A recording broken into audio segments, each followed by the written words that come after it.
So Tyron fights, of course, on March 2nd against Kamaru Usman. Given your position, the fact that you have those 2 fights against him, 1 draw, 1 loss officially, are you hoping and praying that Kamaru wins that fight so that it opens it up for you? That because for now it seems like as long as he holds the belt, it's going to be tough to get that 3rd crack, right?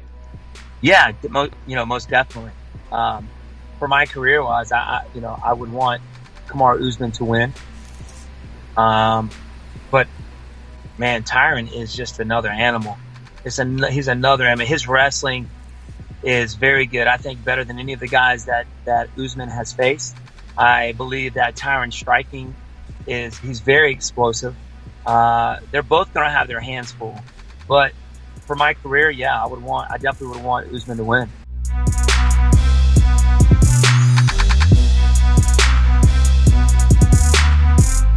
Grateful to Cowboy for taking the fight, maybe against his better judgment. I just see myself facing an insecure little lad swinging on a saddle with a pop gun and a feather in his hat. I'll tell you this, little friend, I'll be sending your geriatric ass fucking yeehawing back to the stables on Saturday. We're not on the same floor. Yeah. I'm in a different suite, for one. And for two, you're all buddy-buddy in the back.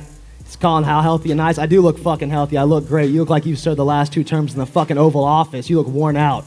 You look aged and withered. You are a jester in the way. You're an active participant. You're concerned with entertaining people. I'm on the road to the throne. I'm concerned with kingship. And Saturday, you're a jester. when I finish you don't belong across from me as much as you felt I belong across from you.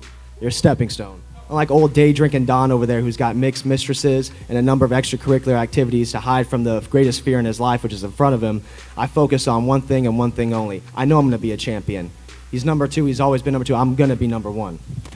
You know, that fight taught me what feels like everything, but sure as shit didn't teach me to doubt myself. You know, I'm not going to go in there any less fucking confident. I said that, again, 100% certain I was going to win that fucking fight. And I'll believe that on the next fight, too, because I know who I am. I know I'm capable of. I'm not going to go in there and fucking doubt myself. I'm certainly not going to approach this legend of a dude like a fucking fan. You know, I'm not going to fucking stroke his ego or pander the cowboy idea. I'm going in there to end this man, and I'm preparing to kill him. That's literally how I think. And so, yeah, the thought of, like, approaching something as, like, quote, humble, it's like, you've never been on this platform before. You never stood where we're standing.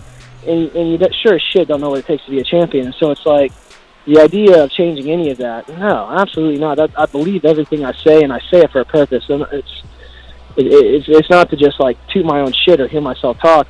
And the ignorance beyond people to believe that, like, they didn't draw themselves in more because of the shit that I'm saying, because I'm original.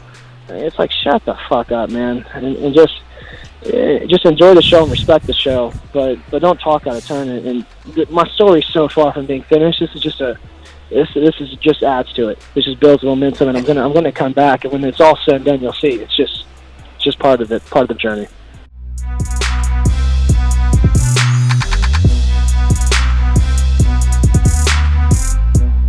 By the way, Edson Barboza against Justin Gaethje has been announced.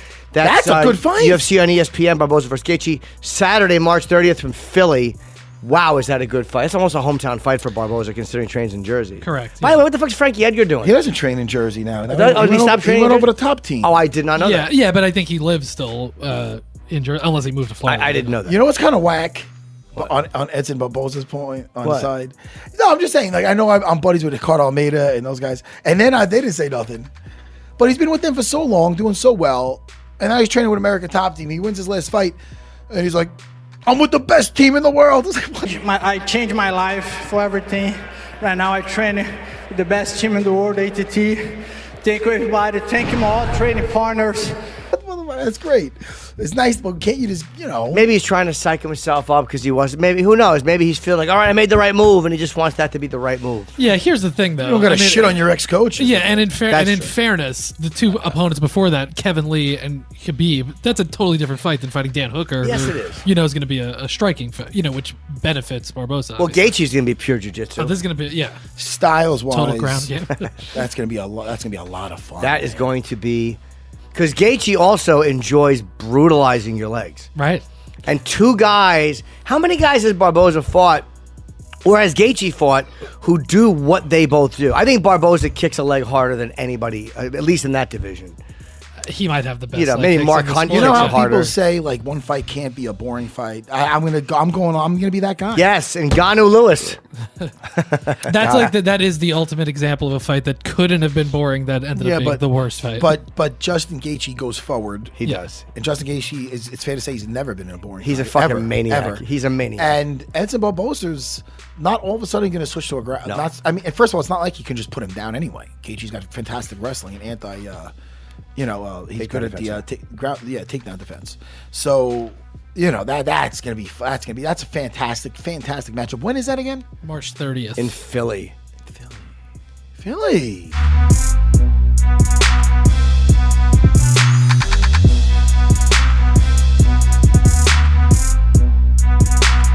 We need to make fucking headlines, okay, Ben? So we need a bold prediction from you right now. We need it to be controversial. We need you to mean it, though.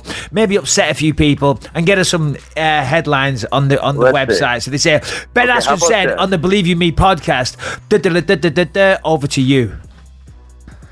Okay, let me see. I'll just say something crazy so it makes headlines. How about that, Michael? Yeah, go I on. am going to beat Robbie Lawler on March 2nd.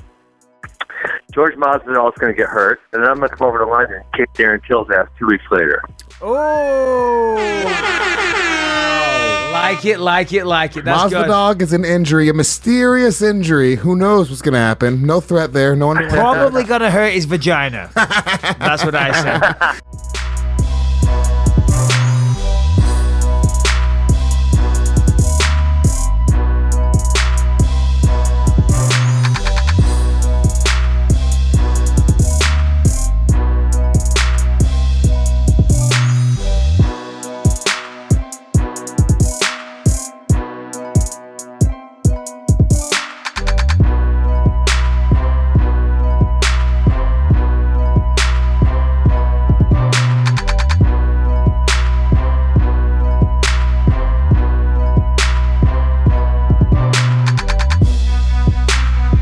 Yo, shout out to my Canadians. We working in the building, UFCPI. Appreciate it. My pleasure, man. Good rounds yesterday and good rounds today, my man. Sparta!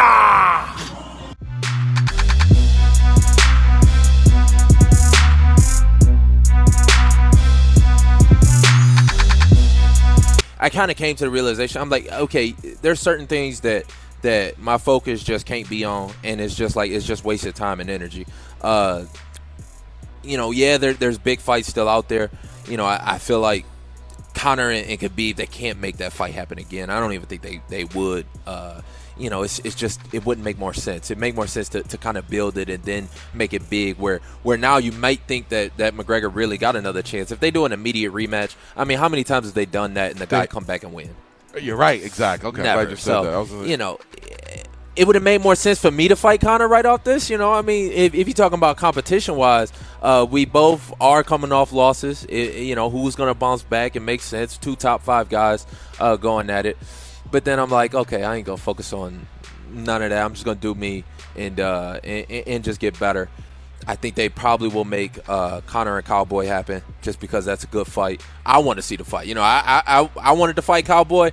I saw that transition. Man. Yeah, but then as it's going, I'm like, okay, I'll watch Cowboy and McGregor too. So I'll go ahead and let them have it. And either way, my day's going to come. What makes you feel like they're getting it? And then you're kind of backing off a little bit. Yeah, because everything starts with the fans. Everything comes from the bottom up. And even me, as the fan in me, I kind of want to see that fight too. It don't make a whole lot of sense, really, competition-wise, I feel like. But I could see them trying to get Conor a win and them not wanting me to get Conor. So, I kind of let them have it. And I'm like, all right. Like I said, I just only focus on what I can focus on. And I'm like, okay, however else y'all want to play it, y'all can play it. I'm going to go ahead and just focus on me.